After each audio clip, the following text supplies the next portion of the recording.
Hi, I'm Pammy Woodruff with the schooloflostarts.com and makeitwithpam.com. And on this episode, I'm going to talk about how to thread a bobbin. This is something that is necessary no matter what sewing machine you have. You somehow have to get thread from the bobbin, from the spool to the bobbin so that you can actually have a bottom thread. And depending on the machine, there are different ways to do this, but many of them are similar. So I'm going to show you on 3 very different machines I've got right here, and let's get going. Don't you love my mad panning skills? Okay, this first machine here is a Singer 301, one of these straight stitch machines. It's got this little flappy bed on the side. Some people call this the big brother or big sister of the Singer Featherweight. Now this uses what's commonly called a featherweight bobbin. It's very skinny and it's got holes on both sides, and it has a bobbin winder right here. Now one thing, this is very similar to the 400 series of machines. In many later ones they'll have this type of bobbin winder, so it's one reason I chose this machine. Now this particular machine, I do not have it plugged in right now, so I'll be running it by hand. So the way you do this is you put the thread on the little peg that's down here. You run the thread under this tension device here, and you put the thread through one of these holes. Sometimes that's easier to do than other times.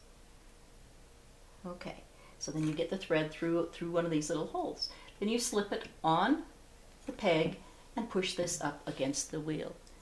There's also a knob here on the right side, and it's at the center of the machine's hand wheel, that you have to do a quarter turn towards you to unlock. That's called the clutch wheel. Some machines have a button or some other way you do it.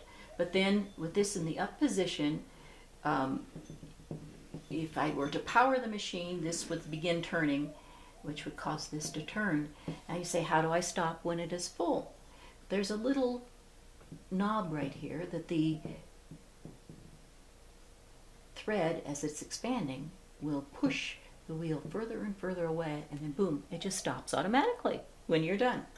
Very cool. So that's how it works on a machine with this sort of arrangement.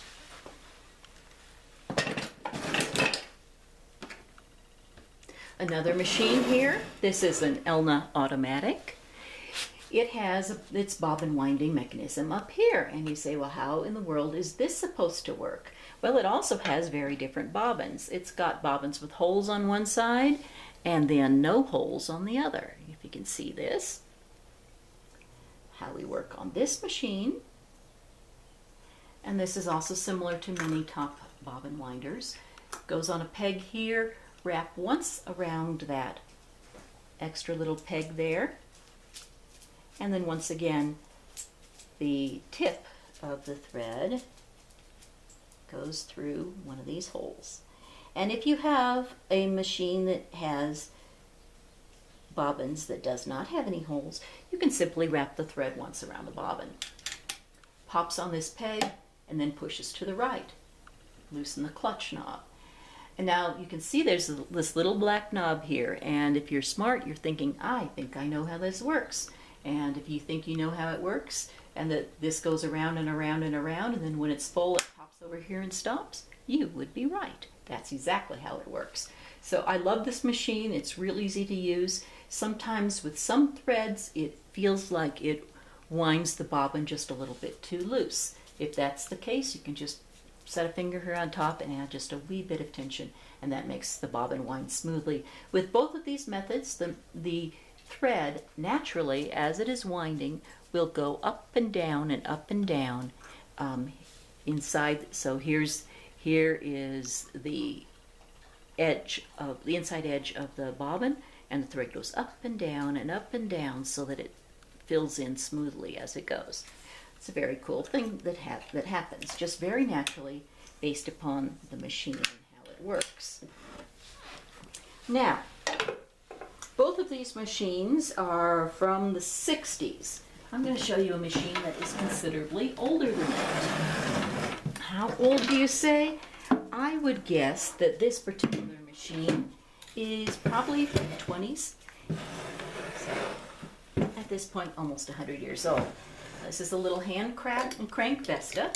And you say, oh my gosh, what is that? Let me see if we can see all of the machine. There we go.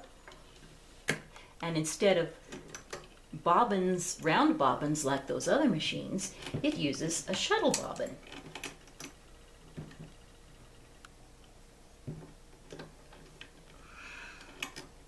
Which I'm having trouble getting out for once.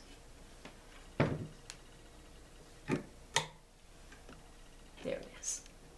Helps if you get it all the way up. Okay, so this one uses a little shuttle bobbin, sometimes also called a barbell bottom. You can see it's kind of shaped like a little miniature barbell. Well, strangely enough, this is wound very similar to the others. If we're looking at this machine, we see down here, here's a bobbin winder. There's a couple of spots that the thread can go through. You're saying, how do I get the thread down there?